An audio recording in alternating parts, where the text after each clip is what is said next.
Hello, everyone. Good morning and good afternoon. I'm Ji Balai from Western University. And today we're going to talk about parallel programming made easy without MPI using coarrays in Fortran. So first of all, what is a coarray? So this is the idea. Suppose we're looking at this sort of operations in a parallel programming paradigm. We have two processes, process 1 and process K. And process 1 doesn't have the slice of array A that process K has, and it wants to copy it from process K. So this is typical operations that other people would like to do in parallel programming environments. So we divided the work into chunks, and everybody is working a piece, and sometimes there's a need, and one wants to access the data held by other processes. So this is the situation.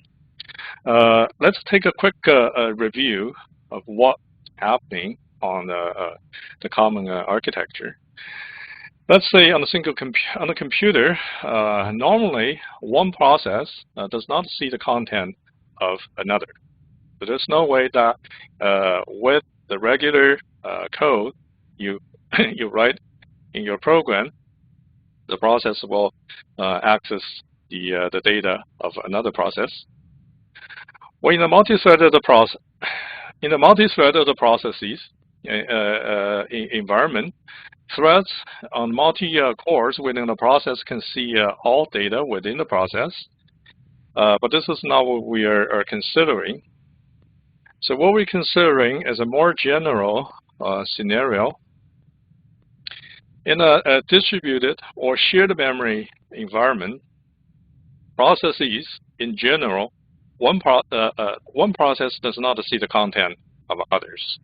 A process generally cannot access the content of another directly, and access the data held by others is done through message passing, for instance, the MPI.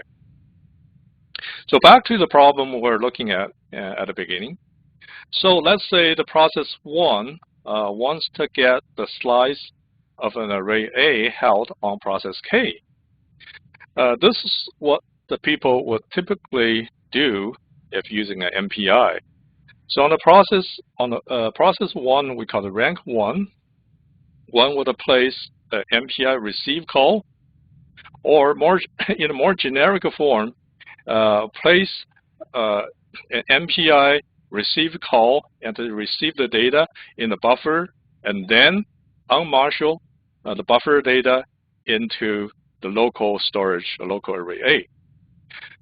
On the other hand, on rank K, on process K, the process K would send the data to process 1, or in a more generic form, to marshal data from local array A into the buffer, and then send the buffer data to process 1. So you need to place some MPI calls. But what we really want symbolically is as simple as this. We want to array a slice from process K to local process. This is what we want. So here comes this syntax. On the right-hand side, we have array A, but followed by a square bracket K. So that means that in the case, we're taking the array remotely from process K or rank K and copy the data over and stored in the local array A. And this is what we want, and this is what the coarray is about. So this is what a program, a Fortran program, will look like.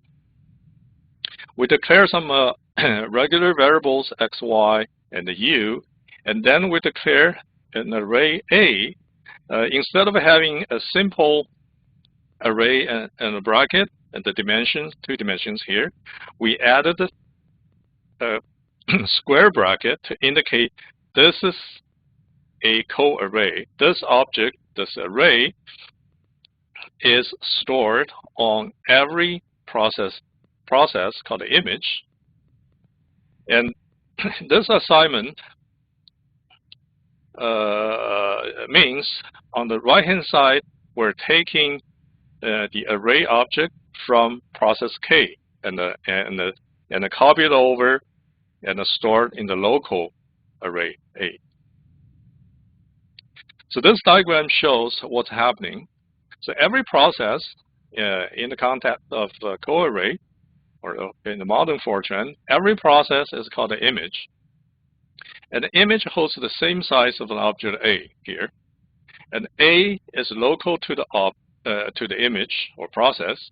And A followed by bracket and the index references to the object A on image K. Very simple.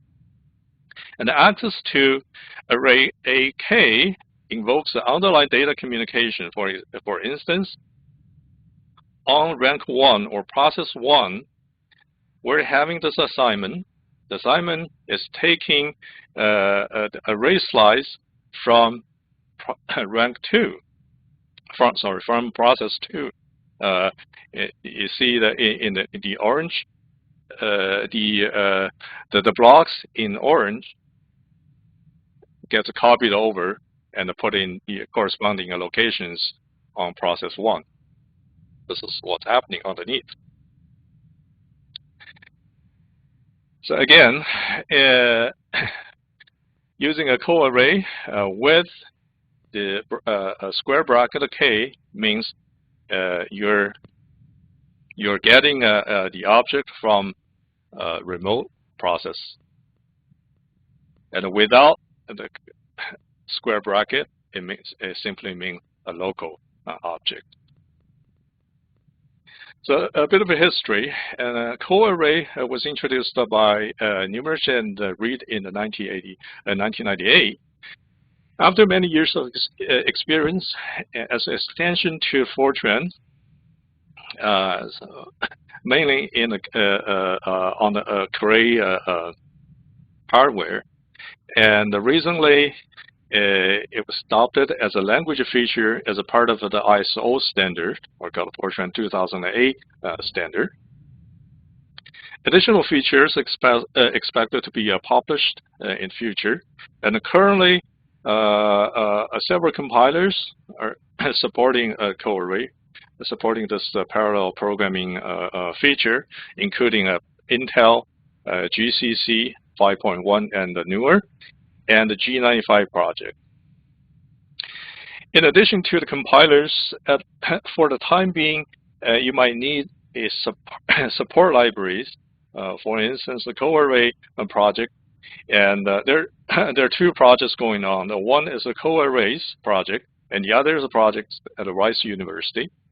And the project team at the Rice University doesn't seem to like the way that other people do, and they don't believe some of the features and the current implementation as good as what they thought. So they went on their own, and they're developing the coarray support library as well.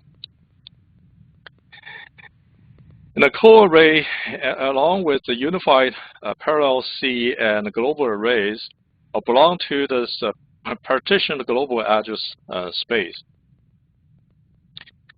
So what that means is, in the parallel program paradigm, and you divided your data into pieces, and you have a single, the same program, and you can access those pieces with this high-level layer on top of the underlying parallel infrastructure. Other things that support this kind of idea includes the open MPI, open MP, which is a compiler directive approach. For the time being, is mainly for threaded multi-threaded programming models. And the OpenACC, which is another compiler directive approach for programming on accelerators, including GPUs. And there are other new languages and aiming at the programmability and the performance. You can Google it, and I just listed a few. Some of them have already ceased to stop the development. So how does it work? Now, this new Fortran standards actually just introduced very few changes or extension to the existing syntax. So using a coarray is very simple. Let's say you have a variable x, and if the variable is followed by a square bracket, that means it's a coarray, and this variable will exist on every single image participating in the parallel processing. The coarray, the syntax here is a square bracket. You have an identifier in it. You can put a star, which means the upper bound is not set. That means how many images are involved. It's not set ahead of time. Or you can put a fixed number, which means the maximum, for instance, maximum image is 16. Or you can specify some topological information to tell the compiler and the system how you want the image to be laid out. On the right-hand side, we have a few examples, and the array coarrays. So you can declare array as coarrays.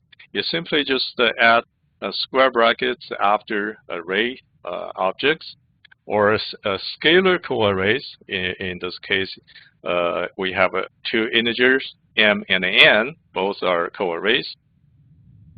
And also, because the programming model we're talking about here is the single program and multiple data, so there's a need to have a selection mechanism in place. The coarray or the modern Fortran standard provides the mechanism for identifying yourself. For instance, this function called this image and number of images that allows you to identify yourself, and also to tell you how many images how many processes are involved. And the coarrays can be applied to objects of derived types as well. And the derived types in Fortran is equivalent or similar to structures or classes in other languages like C, C++. In this example, we define a structure particle, and we declare a static storage P, and it has 1 million elements of a structure particle. And it is a coarray, and this array of structures are held on all the images. And at the bottom, it shows how the structure components or references to. So here's another example. In this example, we declared the two coarrays A and B. Both are scalar variables. And we assign A to the value of this image, which is whatever the ID is, and we doubled it into the B. So both A and B are single variables holding integers. And then in this if branch, if my identification, if the image is 1, if I'm image 1, and I just do this, I perform this, I loop over all the images and print the value of A and then B. Now, with square brackets I after A and B, I'm actually referencing the values of, I'm referencing the objects on the remote images I, not the local objects A and B. Again, syntax of a coarray. Now, in the first example, we put the local variable y to image to x on image I. In the second example, we get a value of a z on image I and assign to local z. Okay. And the third one is we're taking a local, we assign the local array B and push it to array A on image I. Now, remember, we're looking at a single program, and a multiple data model. So if you simply put this line x squared 16 equals 1, this means we're pushing value 1 to x to the variable x on image 16. Now, if we have multiple images involved in our calculation, then everyone will execute this line. If this is not what we want, so we want a selective execution, then we need an if branch. So this is what we want. If the image is 16, then we do this assignment. Okay. So now we're ready to write our first complete parallel code. This is our first complete parallel code. So what it does is very simple.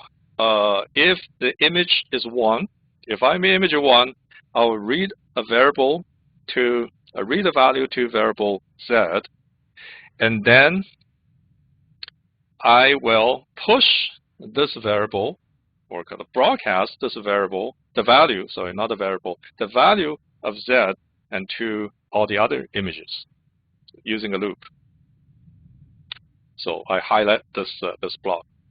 I put the sync, the call to sync all around this if branch. Why do I do that? Because I want, in order to broadcast the value to all the images or all the processes, I want everybody's ready before they can receive the values. I need to put a synchronization call. And the sync all provides a mechanism to synchronize among all the images. There are different syntax for the sync call. You can sync with a particular image, or you can sync with a group of images, and you can sync with every other images, and you can sync all. Okay, so there are different ways of using sync for synchronization. And also, the standard provides some other mechanism. For instance, the lock and the locking mechanism. Sometimes we want to, for certain operations, we want to lock the operations. For instance, we pop a stack, and this is a typical situation. We want this to be executed one at a time, so we put that locker around. Or sometimes you want the execution to be atomic, and you can put the critical around the execution line. Here's the second example. In the second example, instead of pushing or broadcasting the data, the value to all the other processes, I'm collecting the values from all other images or processes. So in this case, in this example, I call the environment a variable host name. I call get environment variable. So this is a intrinsic call in the Fortran language. This statement, this call, is executed by all the images because there's no if branch. Then there's no if branch, so this line is executed by all the images. And then in this if branch, I said if image is 1, if my ID is 1, then I'll do this. I perform this loop. I'll loop over all the images, and I'll collect the value of variable host.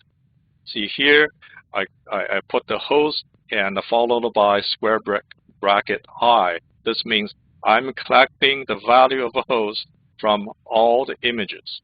Okay, this is not a local, and this is from all the images. This is in fact a collected call. Okay, now compiling a coarray code with a GNU Fortran compiler, you will need 5.1 and newer, and you will need a MPI library because the coarray with the GNU compiler will need the MPI, underlying MPI support. You need the MPI library compiled with the GCC at 5.1. And also you need a recent Cray Fortran MPI library, called CAF MPI, provided by this coarrays project. To compile, you would use the MPI Fort or MPI F90 or whatever, with an option, because I'm writing the Fortran, the modern Fortran, with the most recent standards. I use an option, standard F2008, and then most importantly, this option F coarray. This is option flag option. F coarray equals lib.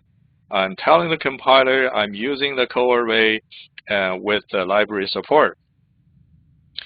And then I need to specify where the coarray MPI library is.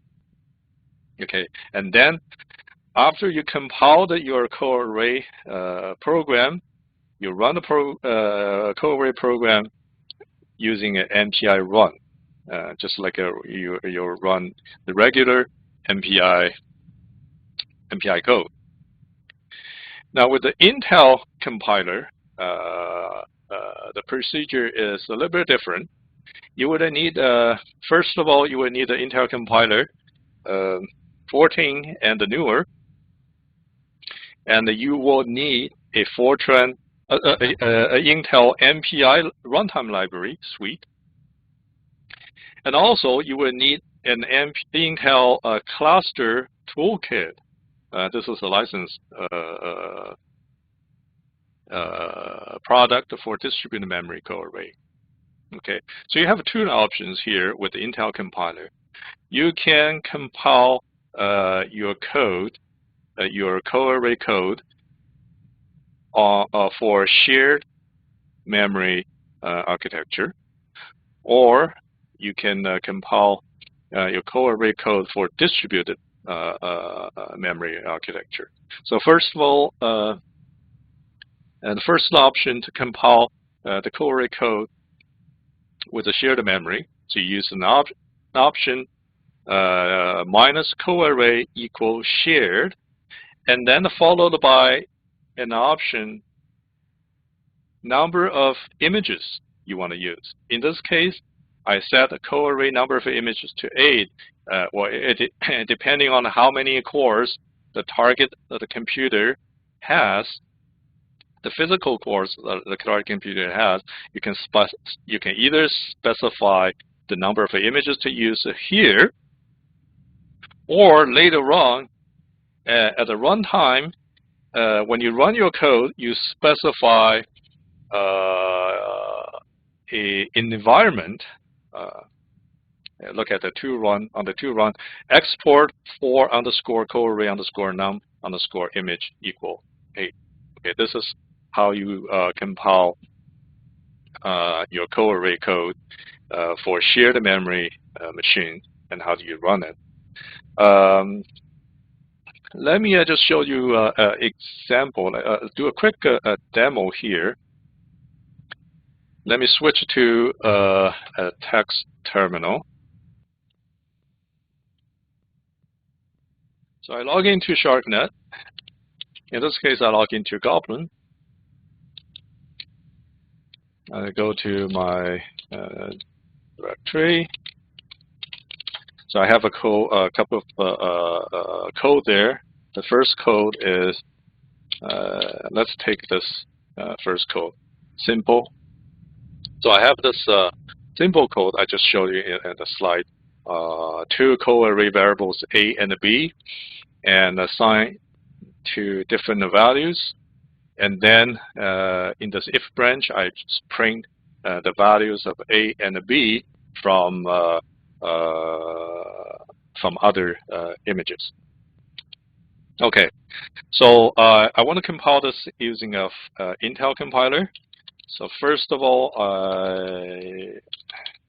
I unload the old Intel, MKL, and open MPI, the module list, and see what I got here. Okay, so I got rid of the old Intel compiler. So then I load Intel. I want to load the new one. Load the new Intel compiler. So now I have an Intel compiler, and okay, yes.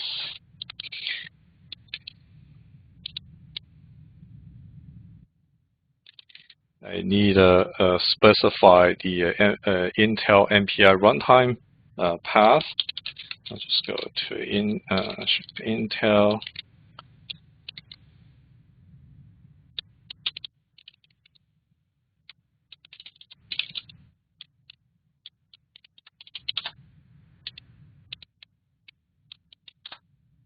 Okay, so I need this path.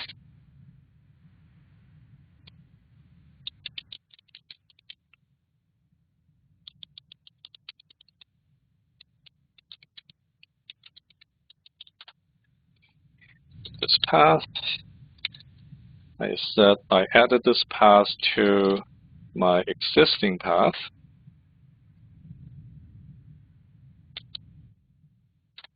Okay, so then I do ifort coarray equals shared, and then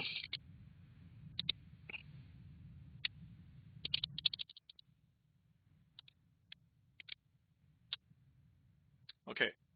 So I'm using the Intel compiler ifort with an option coarray equals shared, which means I'm compiling the code for shared architecture.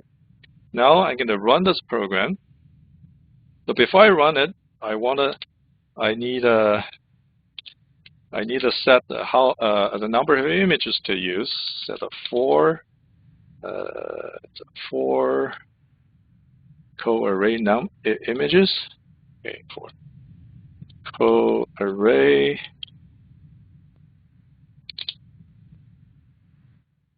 num images equals 8, and then I just simply run this program.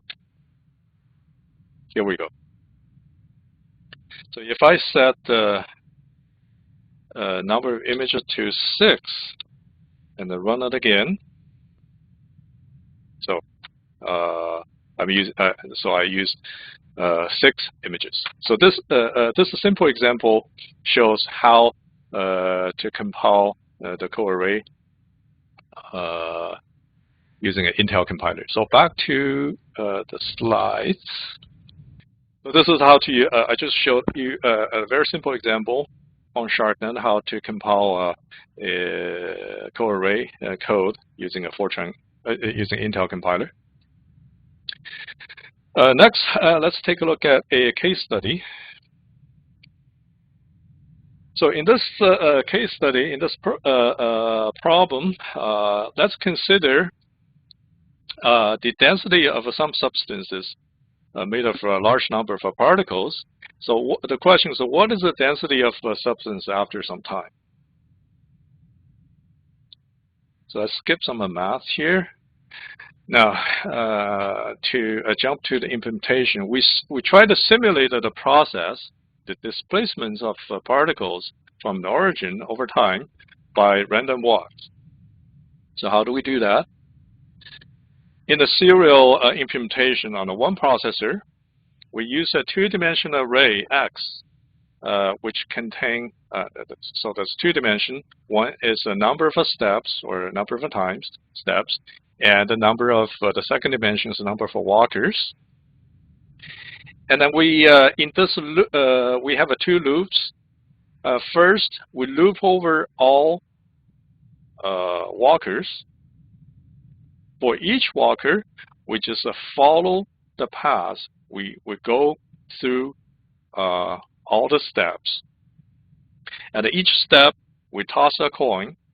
If it heads up, we just move forward. We just move one step forward. Or if it's tailed up, then we move one step backward. So very simple mechanism here, the algorithm here. We just flip a coin. If it's up, then and we move forward, and if it tails up and backward, it's a 50-50 chance. This diagram on the right, and it shows the two-dimensional array, how we follow the data. Okay, this highlights the serial implementation on this one processor. Now we want to use multiple processors, so we divided the particles into groups, and and we assigned each group to each processor.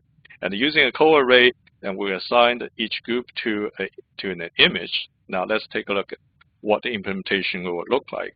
Now, as a matter of fact, it's pretty it's almost identical. It's identical to our serial code. Now, instead of looping over all walkers, we just loop over the local number of walkers assigned to each image. On each image, we use a two-dimensional array again to contain the displacement. But this array is local, and we will make this array a coarray, so it can be accessed globally. Now, putting all these together. Not yet. Okay. So back here, so we do this simulation by random walk, and after we're done, on image 1, we use a larger array to collect the displacement of the local array X on each image. So we just simply place a do loop here. We loop over all the images and collect the displacements calculated or simulated on each image and put them into this large global array. So this diagram here shows what's going on. We just collect the simulated displacement stored in X, which is declared as a coarray, and put them all in side by side in a larger array X all on image 1. So putting these all together, we have this complete code. This complete code contains 3 sections. In the first section, we have a if branch. If on image 1, if it is image 1, and then we will read the simulation parameters, which is the number of walkers, number of steps, and then we divided the number of walkers into chunks and broadcast them to different images. So we broadcast 2 parameters, which one is the local number of walkers assigned to each image, and the next is the total number of steps to simulate. And we broadcast these 2 to all the images. And then we allocate a larger array for image 1. And then here, after the sync all call, we allocate a space for X, which holds the local simulated path. And this is done on each image, on every image. So in the next section, this is the simulation of displacement that we've just seen, and we call a random number to flip to toss a coin, because this random number call, this subroutine returns uniformly distributed random numbers, which gives us a random number with a chance of greater than 0.5 or less than 0.5 50-50, which is similar to our coin tossing. And then followed by the last section. After the simulation is done, then on image 1, we will collect all the simulated paths. On image I, here we loop over all the images, and we collect the data stored in coarray X, and assemble them in this larger array XO on image 1. Using this loop, this is a collective. You can see this is actually a equivalent to MPI gather collection operation. And then we do some other calculation. For instance, we calculate the variance, and we output for plots. So this is a complete example. Next, let's talk a little bit about the performance. Note, on the distributed system, the get operation, well, this is a get operation. On the right-hand side, array A followed by square bracket P means this array A is not from local. This array A is from image P or process P. So I'm referencing an object remotely on image P. And this is equivalent. This operation is equivalent to this function, this MPI call. So we called MPI receive to receive the data into a data buffer from process P. And then after that, we unmodule the data in the buffer and put them into local array A. Or this is the typical MPI operations. Every time you need to receive the data into the buffer. And the support operation. In this assignment, I am assigning a local array.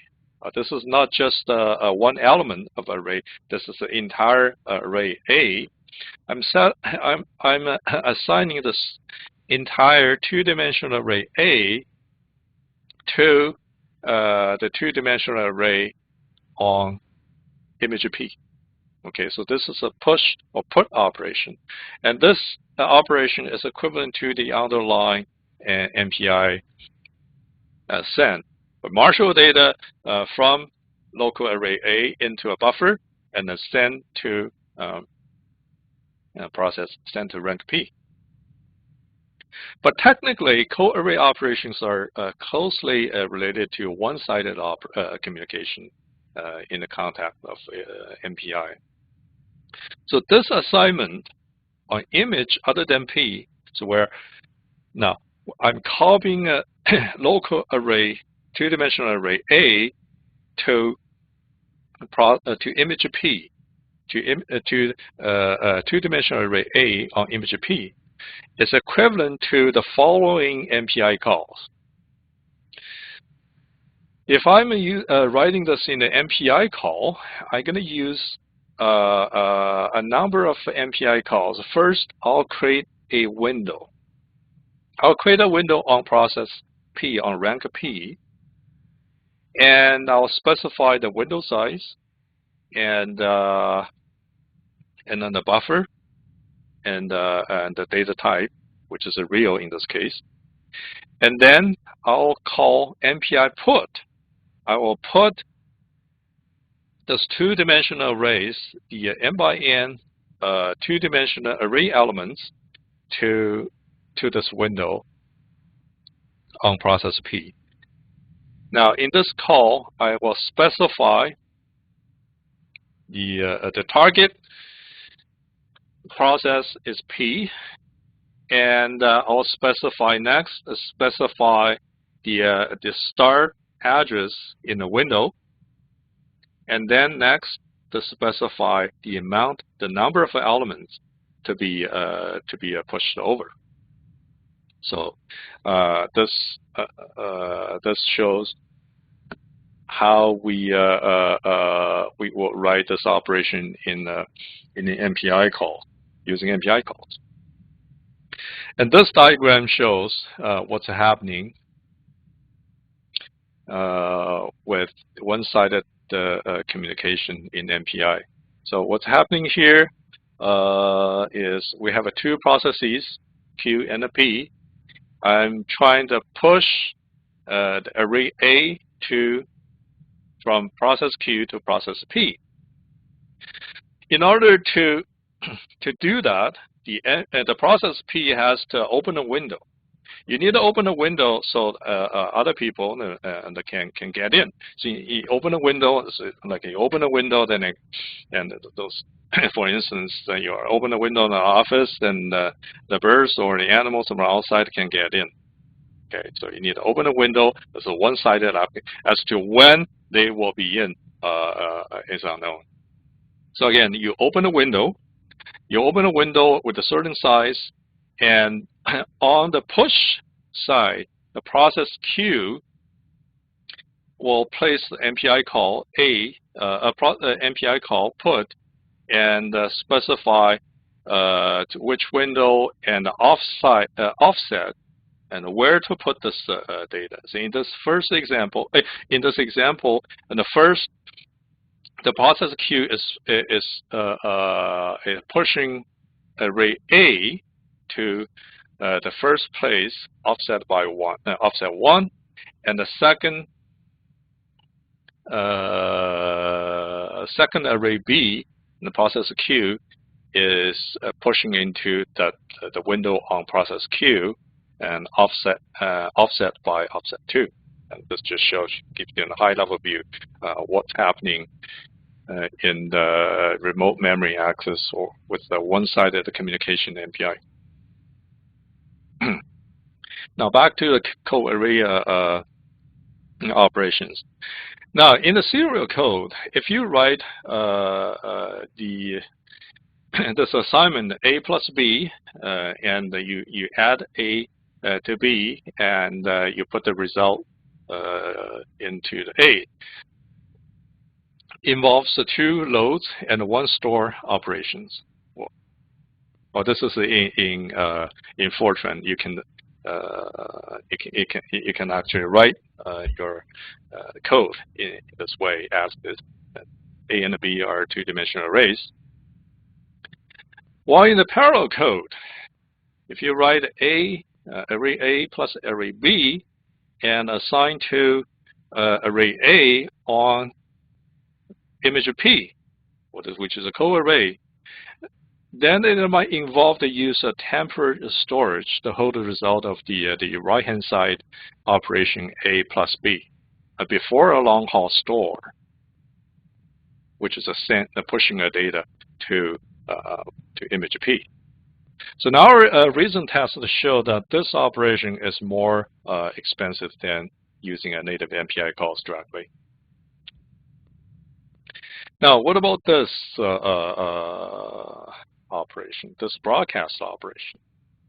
So we're using a loop. We loop over all the images, and we're sending the value of coarray Z, which is a single variable. We're sending the value of Z and to the variable Z on image I. For I goes from 2 to the total number of images. So this is basically it's kind of like a broadcast operations. This, in fact, is a linear operation, and the complexity analysis shows it will take OEN to finish.